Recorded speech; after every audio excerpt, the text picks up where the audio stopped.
আসসালামু আলাইকুম দর্শক বন্ধুরা, আপনারা সকলেই কেমন আছেন? আশা করি সকলেই ভালো আছেন। আলহামদুলিল্লাহ, আল্লাহর রহমতে আপনাদের দোয়ায় আমিও ভালো আছি। পর চমৎকার হলো এই যে গারলের পশম কাটা নিয়ে।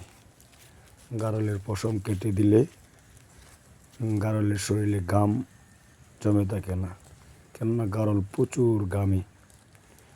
ঘাম যদি জমে না থাকে তাহলে ওদের শরীরে স্কিনে কোনো পরজীবী আক্রমণ করতে পারবে না। পরজীবী যদি আক্রমণ না করতে পারে তাহলে গারল সুস্থ থাকবে। গারল সুস্থ থাকলেই গারলের শরীর স্বাস্থ্য ভালো থাকবে।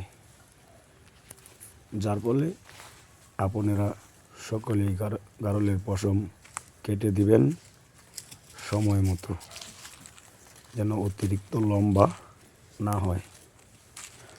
লম্বা হলে হয়তো একটু মোটা তাজা বেশি দেখা যায়, কিন্তু এতে ক্ষতি আছে।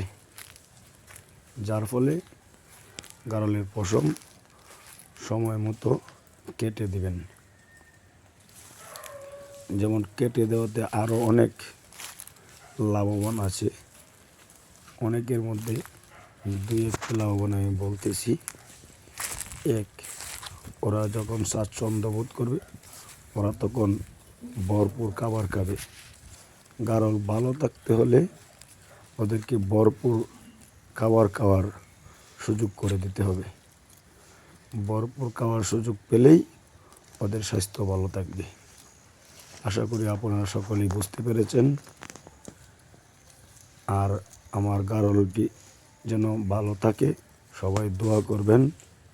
যদি আমার ভিডিওটি ভালো লাগে থাকে তাহলে অবশ্যই লাইক, কমেন্ট, সাবস্ক্রাইব করে দিবেন। আসসালামু আলাইকুম রহমতুল্লাহ।